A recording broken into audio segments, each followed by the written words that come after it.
From the Library of Congress in Washington, D.C.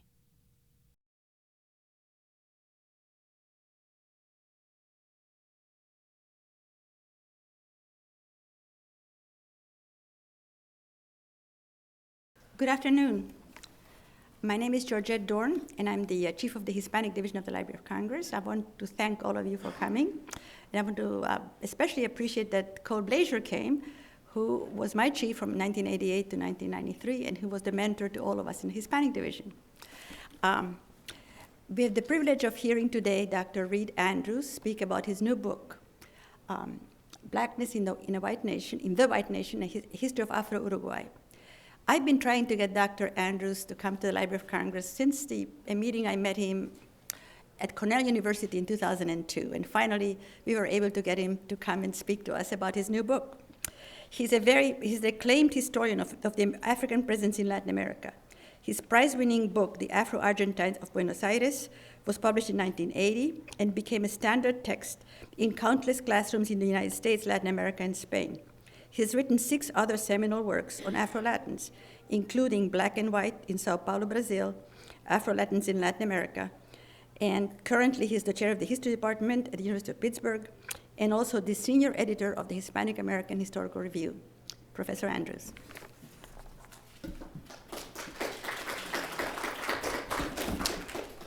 Hello, and thank you so much for coming. I find that when I give talks on Uruguay, that we have an almost perfect U-shaped distribution in the audience. At one end is people who know a lot about Uruguay, there's nobody in the middle, and then we have people who know nothing about Uruguay. And I'm wondering, is that the case with us? How many people know a lot about Uruguay? Because I know some do, a few. And how many people know nothing about Uruguay? Which is the great majority. And that is for sure the norm. And you know what? Don't feel bad. When I showed up in Uruguay for the first time in 2000, I didn't know much about Uruguay. And it would be surprising if I had, actually. Uruguay is a small place, come on, let's do this. It's a small little country. It's tucked in between Brazil and Argentina. It has a population considerably less than the population of Greater Washington. It has about 3.3 million people. The reason that I went there is because at that time I was doing the research for a general history of Black Latin America that I was working on at that time, called Afro-Latin America. And I was trying to visit every country that had a significant Black population to try to get a sense of what was going on there, to see what kind of scholarly work was being done. And Uruguay met that criterion. There had been a national household survey done in 1996 that showed that the population was 6% Afro-Uruguayan, which is less than the United States, but still a significant number. So I went, and I wanted to see what was going on. When I went there, I didn't know much about Uruguay. I knew a little bit more about Black history in Uruguay, but not terribly much. I knew that there had been significant African slavery there. I knew that the national population was somewhere between 25 and 30% African and Afro-Uruguayan in 1800, at the end of the colonial period. I knew that Africans and Afro-Uruguayans had been very important in serving in the armed forces during the independence wars and the civil wars in the 1800s. And that as a result of that military service, like in every other Latin American country, slavery had been abolished relatively early compared to the United States, largely in response to that military service. It was abolished in 1842.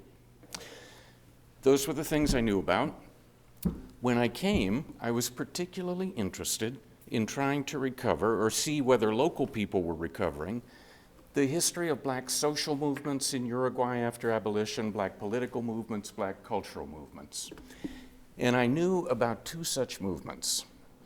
One was the carnival comparsas, the organizations that go out and play and parade during carnival, a picture of which is on the cover of the book. That's from the 1940s. A second kind of mobilization, second kind of movement that I knew about was one of only 3 Black political parties in all of Latin America in the 20th century. The 2 others were in Cuba and Brazil, which is not surprising because those are big centers of Black population. It's a little surprising to find the third in Uruguay. And it was formed at exactly the same time as the other two, which is to say the first half of the 1900s. It was called the Partido Autóctono Negro, founded in 1936, and it functioned until 1944. I knew that these black political parties in the other two countries don't come out of nowhere. They come out of a significant history of black civic organization, black cultural organization, black social organization. And so I figured there had to be such a history in Uruguay. It turns out there is. It's in the book. And the book is based in large part on another form of black mobilization, which is terribly important in all these countries, and of course terribly important in the United States, and that is the black press. Black newspapers and magazines written by black intellectuals for black audiences. I was truly surprised and thrilled, actually, to discover that Uruguay had a truly exceptional, in terms both of quantity and quality, black press that ran from the 1870s all the way up to the end of the 1900s. And that, in fact, in per capita terms, Uruguay had the biggest and most important black press in Latin America. In absolute terms, Brazil had a slightly larger one.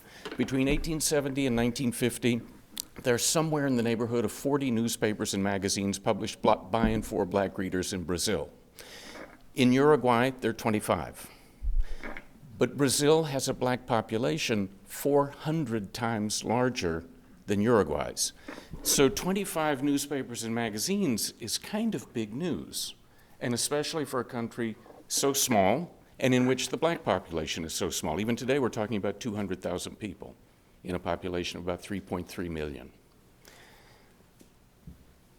Another reason that the presence of this black press is surprising, oh, and of course it's those newspapers that furnish in large part the information which goes into this book to recover the history of those movements and those organizations.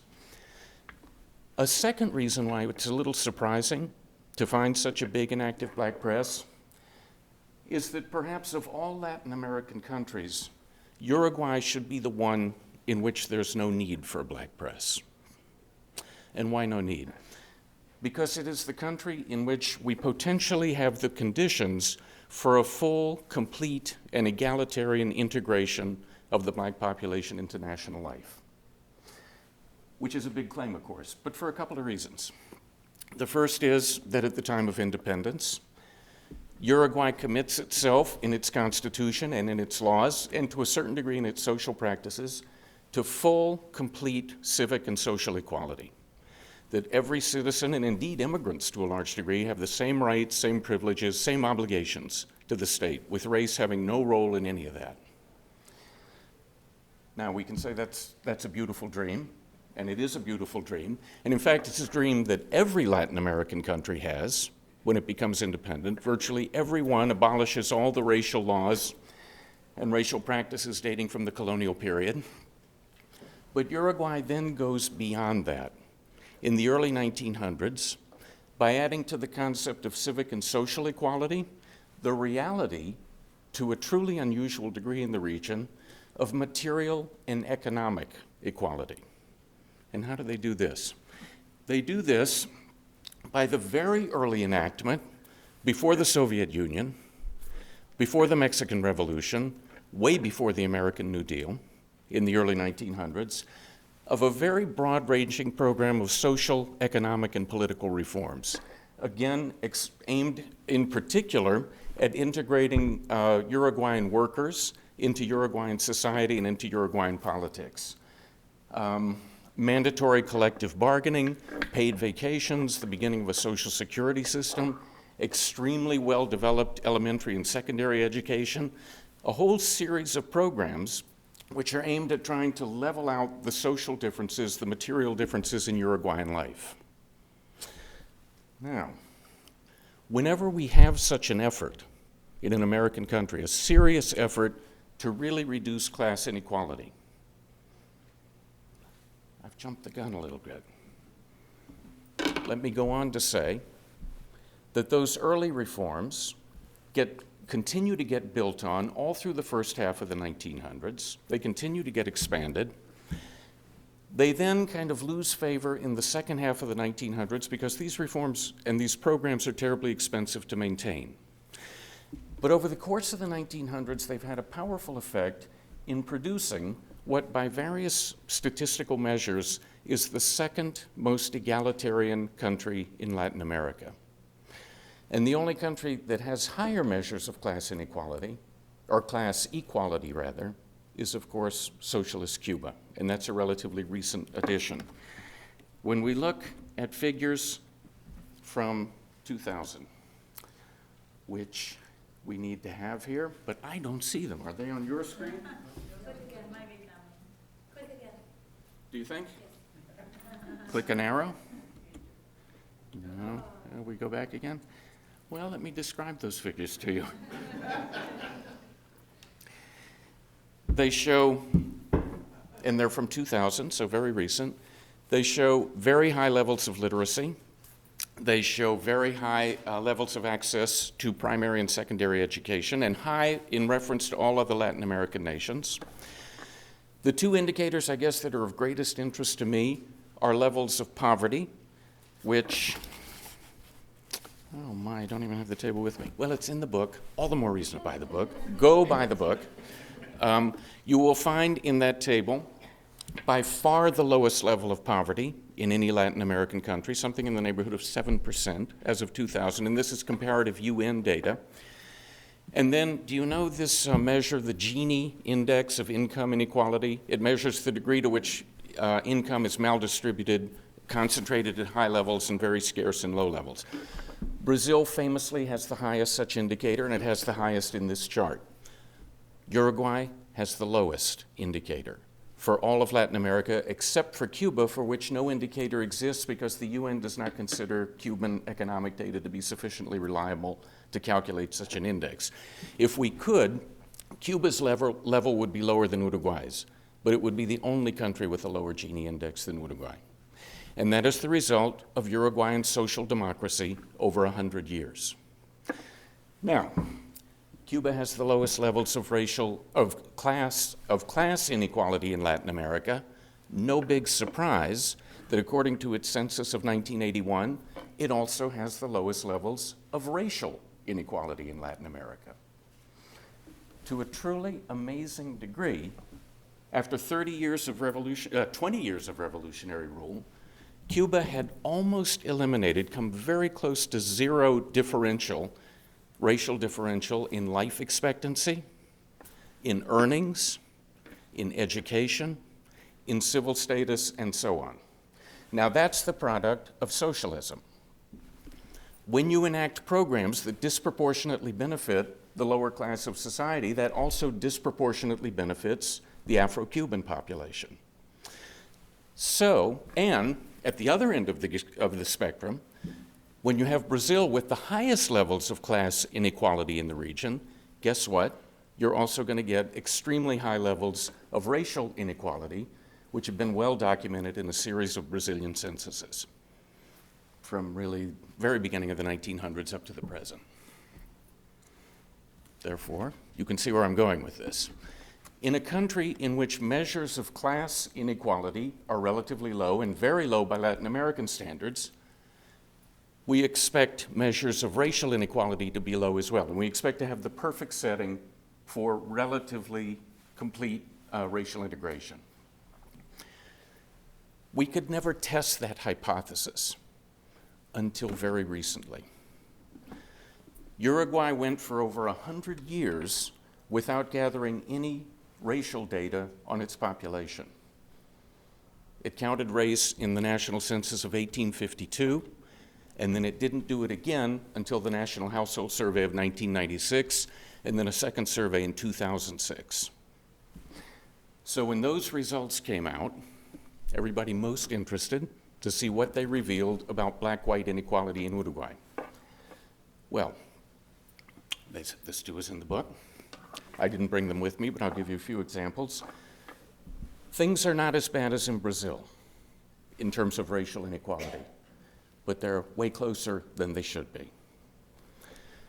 Black earnings on average, in Uruguay in 1996, 60% of white earnings. Black adults, 1/2 as likely as white adults to graduate from university or college. Black poverty rates, twice as high as white poverty rates, which curiously is exactly the ratio in the United States and it's exactly the ratio in Brazil. Black workers, black wage earners, 60% less likely to work in white-collar positions than white workers, 60% more likely to work in domestic service. A whole series of figures which make quite clear that despite having achieved relatively high levels of class equality, Uruguay has a ways to go in race.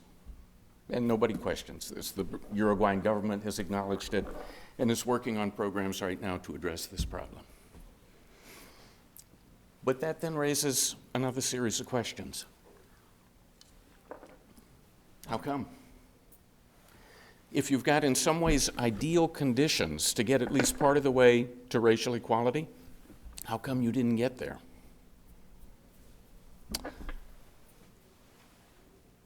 Back to the first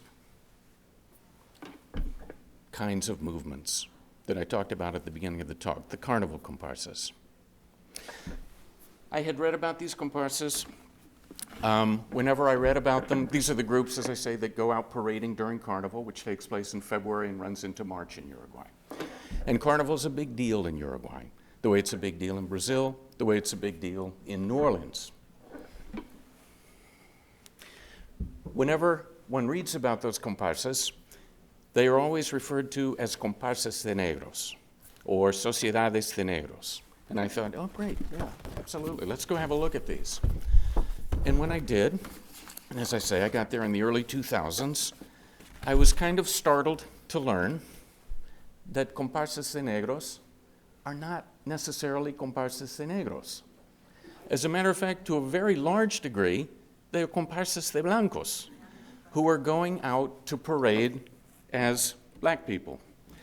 And here is a comparsa de negros, which is practicing on a Sunday morning. They're not in uniform, they're not dressed up.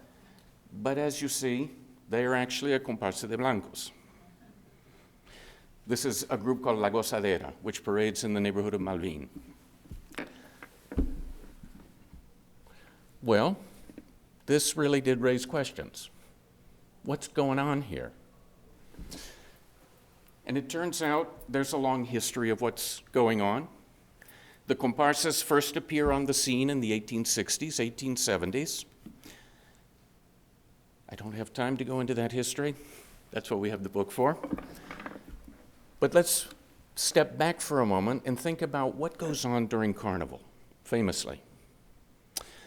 Carnival is the time where you turn everything upside down and where you get to adopt another identity and play with it, have fun. In New Orleans, African Americans get to pretend to be American Indians. In the Rio Carnival, men get to pretend to be women. And in the Montevideo Carnival, all in good fun, and in the Montevideo Carnival, white people get to pretend to be black people. And this is all enjoyable, and it's done with the best of intentions and with good heart. However, whenever you have these reversals of identity and this taking on of a new identity that in some ways is the opposite of yours, we have to look very closely at what's being performed in the new identity, what's being represented by the blackness that the white negros perform. And as I thought about this question, and as I watched those performances, and as I read about them and how they had evolved over 140 years, they go back all the way to the 1870s, I found myself being helped by a series of studies of 19th century minstrelsy in the United States. Blackface minstrelsy, in which white people take on black identities and perform those identities. And there's one book in particular by a historian named Eric Lott with a wonderful title. It's called Love and Theft. And the argument of the book is that in the 1800s, white people, and white men in particular, were really fascinated with black music, black rhythm, black culture, black life. But at the same time, very nervous about it, because they didn't want to get too close to it, because it was socially degrading, socially contaminating. And at the same time, many of these white men had lots of things to worry about in their own lives. They had to worry about economic success. They had to worry about making a living. Many of them were European immigrants who had to worry about whether they were even accepted as white in the United States. And so the argument of the book goes, of his book, that by taking up these black identities and performing them in kind of ridiculous, lampooning ways, white men accomplish a number of things. They get to have fun. They get to play music that they enjoy and tell jokes that they think are funny, and so on and so forth. And at the same time, they get to define what it means to be black in the United States, with huge impacts, because these are public performances that large audiences see. And then at the end of the day, and of course, by defining what it means to be black in the United States, they're also defining what it means to be white in the United States. And they're also, by their ability to divest themselves of that black identity, walk away and be white, able to reaffirm their belonging to the white group and their command over blackness. Yeah, it's something to think about. What's going on in Carnival? Back to Montevideo. Well, what's the performance that we get to see when we go to see the Comparsas de Negros perform? Much of it, I have to tell you, is absolutely awesome. In particular, the drum corps that play the African rhythms of candombe. I had brought along a tape to play for you. It turns out we forgot the speaker. We can't play it. But again, if you buy the book, there are lists of CVs that you can get from Amazon, and you get to hear candombe. It's well worth listening to. But even more, you've got to hear it in the flesh. You've got to be there in front of the mass drum. Oh, it's just, oh my God, it's awe-inspiring. It truly is. When the comparsas go out marching, they are always preceded by 4 stock characters, 2 of whom were invented in the 1870s, one of whom was invented around 1900, and one of which was invented around 1950. And these stock characters have a story to tell us. They are African characters or Afro-Uruguayan characters. One story that they have to tell us is that black people have rhythm. And in fact, I have to tell you folks, I myself went to school to learn how to do this drumming, to join a comparsa, to parade in Carnival. So I had the opportunity to hear people talk a lot about what they were doing. And a phrase that you hear over and over and over again is candombe's in the blood. Either you've got it in the blood or you don't have it in the blood. And of course, guess who's got it in the blood? It's mainly black people. Maybe the rare white person can have it in the blood. This is not something you learn, you gotta have it. And black people have rhythm, they have candombe.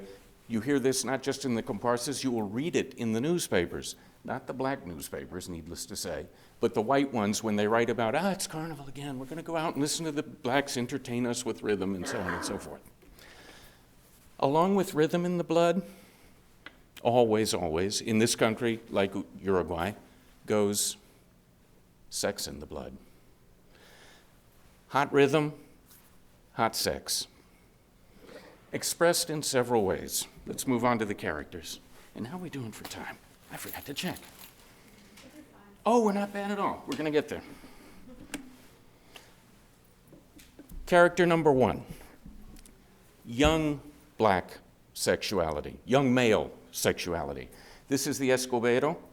He does very fancy acrobatic things with his broom, balancing his broom, playing with his broom, throwing his broom way up in the air, and it comes back down again. Plus, he's an extremely talented acrobat. Young male, black guy. He was created by, there's so much to tell. The first comparsas were comparsas de negros. They were Afro-Uruguayan comparsas. Within 5 years, white Uruguayans had glommed onto this, said, this is fantastic, we want to do this too. And they had created white comparsas de negros that went out in blackface. It is the white comparsas that invent the escobero. And they invent as well the gramillero, the man on, I believe it's the right? Yes, the man on the right. The gramillero, although he doesn't look old here, and in fact this guy is probably not old, is old male sexuality, expressed in something that he's not carrying but normally does, which is a bag of jujos, his magic herbs, which give him supernatural powers to cast love spells, to do people ill, to do them well, to take love spells off, and so on.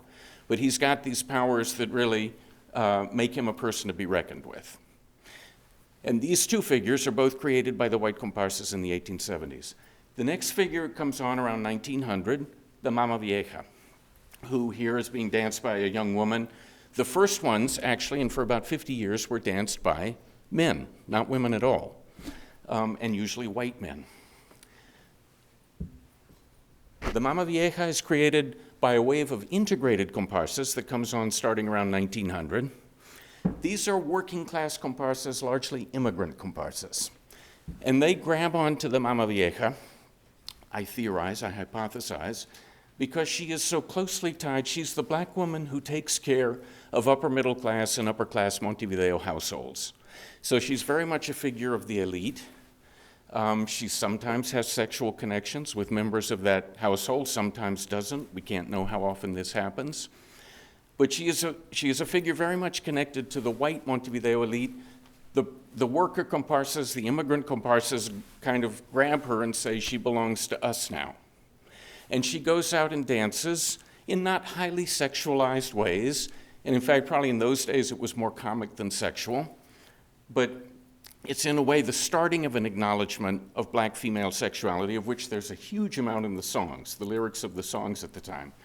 But for real sexuality, open, overt sexuality, we have to wait until about 1950, when we get the last of the stock figures, who is the vedette, the word taken from the Paris musical reviews of the early 1900s. This is one of the great ones, Marta Gularte, at her performance in 1949 and 1950. The vedette is based, she's the one figure who doesn't come directly out of the African and Afro-Uruguayan past. She comes out of the Paris music halls, probably by way of Brazilian carnival, although it's not clear exactly what the road is. But she clearly, she dances in a very provocative way, ever more so as the decades go on, until by 1979, we're getting folks who really are looking much more Brazilian like this. This is from 1979, 1980. All of these figures express kind of sexuality and, again, rhythm, special connection to rhythm in very clear ways. And again, as I said before, it's all in good fun. That's what the purpose of Carnival is. We go out to have fun. We pick up identities which we adopt for a few days, and then we leave them behind and we go home. If you're white.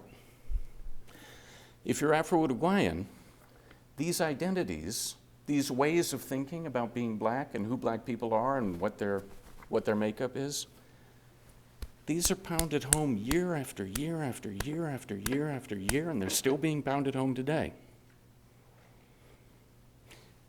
And they have to have an impact, no?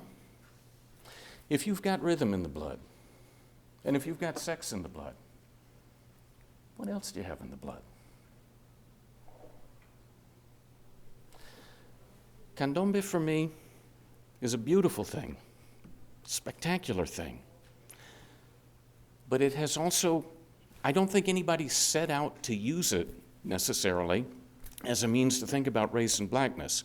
But over 140 years, it has certainly fallen into some really deep grooves about thinking about blackness and what it means. And those grooves, I don't think, have done the Afro-Uruguayan population any good. I think they have not helped, and if anything, they might be part of the reason why a country that has all the elements and a powerful commitment to social democracy is a long way away from being a racial democracy. if I might close on one last note.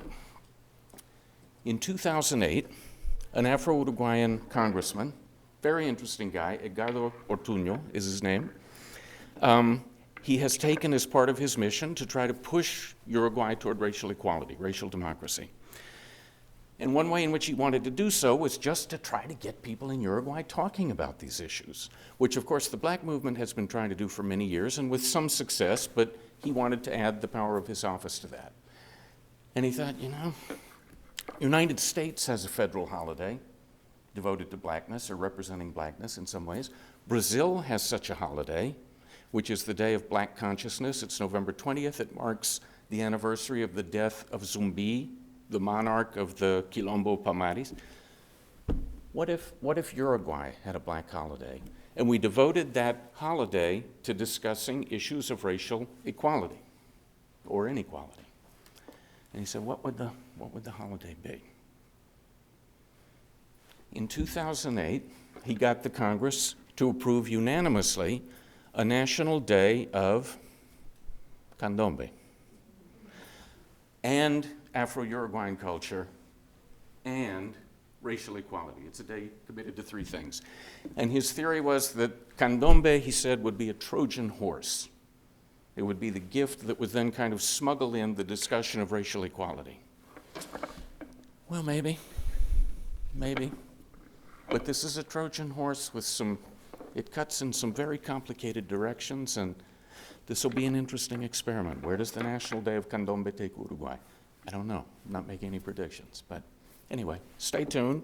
Follow Uruguay. It's the most interesting place. And that's it. We're done.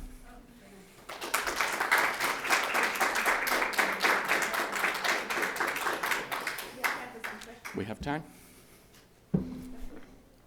It's up to you all. I was wondering what kind of commentary you saw in the black press about the process. Was there nothing about it? No, the black papers for sure write about the comparsas. And of course, the black press evolves a lot over time, let's say between 1870 and 1950. The last black paper, which ran from the 1930s through the late 1940s, is actually the longest lasting black publication anywhere in Latin America. And it is a kind of Marxist Popular Front publication. Their attitude toward Carnival is that, geez, you know, folks, isn't this kind of a waste of time? We got serious problems out there in Uruguay, especially in the 1930s during the Depression. Serious problems that really need to be dealt with. And you guys are wasting your time dressing up as negros and going around and parading? Because while whites are doing this, blacks are doing it as well, and in integrated comparsas. So that's kind of the Marxist leftist approach to this, kind of a waste of time. Most of the other black papers, however, don't have that political orientation. Their function is much more to report on what's going on in the black community, and what's going on in black organizations, what's going on in social clubs, what's going on in the comparsas. And for the most part, they write pretty approvingly of this. They say, oh, it's carnival time again. Let's go out and party. Let's go out and have fun. It is, and to the degree that they are commenting, for example, on the four characters, it tends to be in a fairly positive way and saying, oh, yeah, she was particularly good as the vedette this year. That person, what a wonderful gramillero job he did out on 18 de Julio, and so on. So their approach is not at all critical, and to this day is not terribly critical. And in part because, let's push on to one additional thing. Especially since 1950, Carnival has become increasingly commercialized in Uruguay for various reasons, which a lot of people are very down on, very unhappy about. However, for significant groups of people, the commercialization of Carnival has just been a deliverance. And in particular, the artists who play this music, who do these dances, who embody these figures, who go out and parade. Marta Gularte, the person that we saw in 1950, was actually one of the more economically successful Afro-Uruguayans of the second half of the 1900s. So for many people, candombe can actually be a means to earn a reasonable living, and therefore, obviously there's nothing wrong with it. It's perfectly fine to go out and do this stuff. So that the commentary varies along those lines. Mm-hmm. Thank you, Dr. Andrews, for an excellent presentation, especially for presenting the high level of democracy and equality days in Uruguay. Quite so. You are much more better ambassador I wish we could have had the table. It really would have made the case. But I wanted to tell you that besides the movement that actually a representative in Congress, Ortuño, is doing, we have had a lot of advances lately that you must be very aware of. This is true. Like, for instance, the representative of Uruguay in the commission, the Inter-American Commission of Women, is a black lady. Her name is Beatriz Flores. She has been a I did very not know about strong this. advocate of the rights of the black persons Quite so. since working at the local government of Montevideo. And like that, there are very many activities. We have, of course, but we don't make a difference, but we have black persons in the foreign service and at the moment, and there is, I think, a very strong movement to better all those inequality conditions that you have talked about. There most definitely is. This has a lot to do with the election of the Frente Amplio government in 2005. The president of Uruguay over the last 5 years had previously been mayor of Montevideo. And as mayor of Montevideo and head of the municipal administration, he and his administration had started responding to kind of the demands and the reivindications, as they say in Uruguay, of the black movement in that country, in that city and in the country. When he went to the presidency, he took a number of those programs with him to the federal level. The household surveys of 1996 and 2006, where did those come from? They didn't come out of nowhere. They were a direct response to the insistence of black movements in Uruguay that the government gather this data because it had proven so important in demonstrating racial inequality in the United States and in Brazil. The government accepted that reivindication and did those things. So the Uruguayan government has, in fact, been quite and has not denied any of this in any way. It said it's time to recognize these problems and get to work on them, and they're starting to work in a number of areas. And I'm sorry, I wanted to add, you know that there might be somebody here from the group Candombe Forever. Candombe Forever. Is it here in Washington? DC. You see. And it's a very active group, and we have also the dancers, the Mama Vieja. Quite so. Candombe Forever has existed for many years, and actually most of them are whites, and they're the ones who invited us today, who pass the word around. They perform at the Hispanic parades, festivals, and they get together with the Candombe groups from New York, New Jersey, from all over. They're all over. They're in Toronto. They're all over the place. They're in Spain. They're in Sweden. They're in Australia and so on. And it's not like an identity of our nation. It's total identity of the nation. Oh, quite so, quite so. We have to invite you to the Candombe Forever, and you should go. You need to go and hear Candombe. You then need to think about what you're hearing and seeing. You need to buy this book and read about the history of Candombe. It's terrible. Candombe and tango between them are the popular musics that define Uruguay, just the way samba defines Brazil, tango Argentina, and so on and so forth. Candombe is just fundamental in Uruguayan life. All the more important then, where has it come from? What are the messages being conveyed? What is its role in Uruguayan popular culture and Uruguayan society? And I know I feel a little worried about when this book hits Uruguay because, it has critical things to say about Candombe. We accept and we like to have this to improve. What a country. What a country. And you know what? She's not kidding. It's true. Uruguayans are more open to talking about things than people I've met anywhere else. And, the president himself will be the one who will be very, very happy to. Get him on the phone. I'm looking for a publisher. More? Do we have anything else? Cole? What about implications for this subject have implications for race relations in the United States? Well, let me ask you. What do you think? Does it? I think it does. Sure it does. First of all, there's that connection between class inequality and racial inequality. This is a vexed issue here.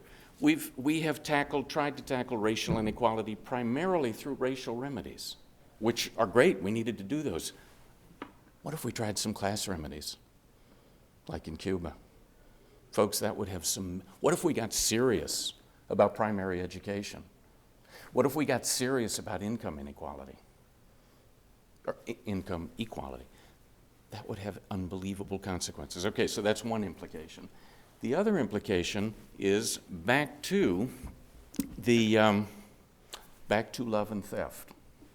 loving black culture, loving black music, grabbing onto it, using it, reworking it, using it to have fun, but also to express messages about blackness and what it is and who black people are. This is a very heavy responsibility. Very heavy responsibility. This stuff, black music, this is a treasure. And it, like any powerful force, it can so easily be used for good and for ill. And I'm not going to go any further with my comments on the United States, but look, anybody who pays attention to hip-hop, obviously, and has really thought about it, has asked himself or herself these questions, no? In some ways, it's easier for me to deal with them in the case of candombe in a country that I'm not a citizen of than it would be for me to comment on them up here.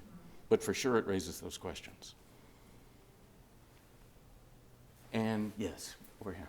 I was wondering if you had consulted with any of the elders in Mundo Afro as in regards to the commercialization of Carnival, and if so, Yeah. what were the perspectives Mm.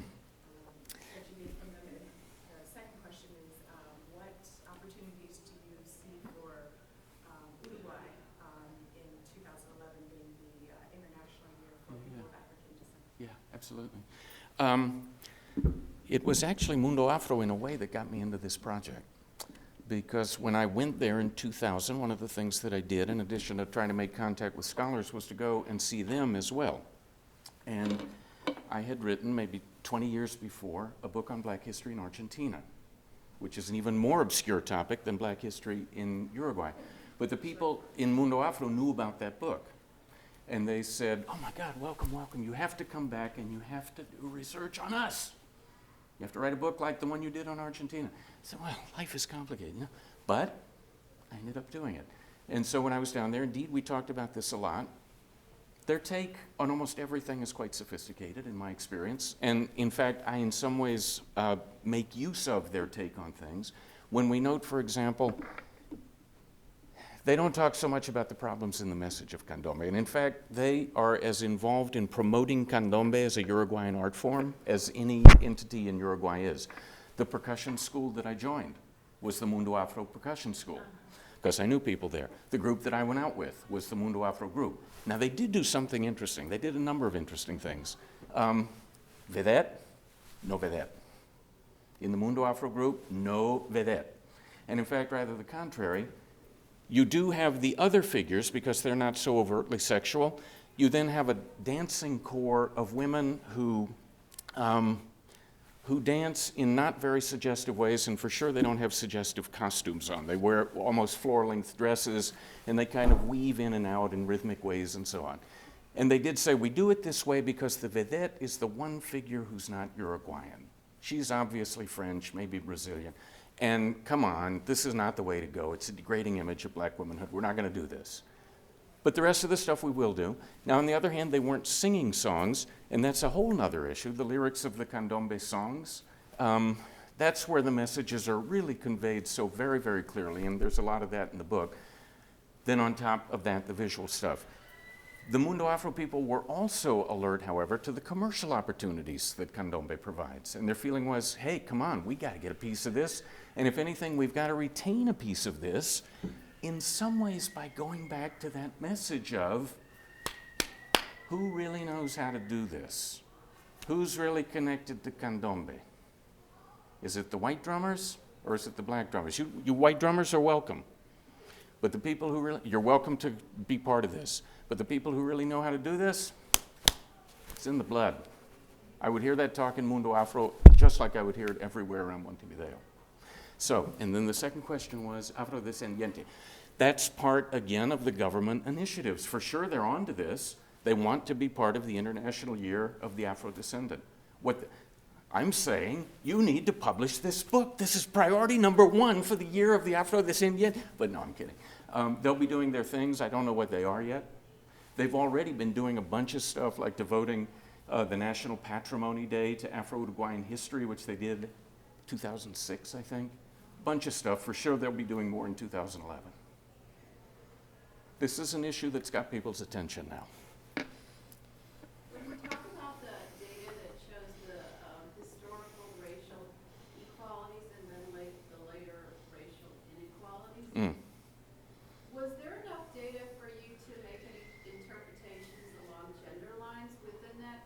Ah, And also by age, like the younger ones or the... yeah, there is. There absolutely is.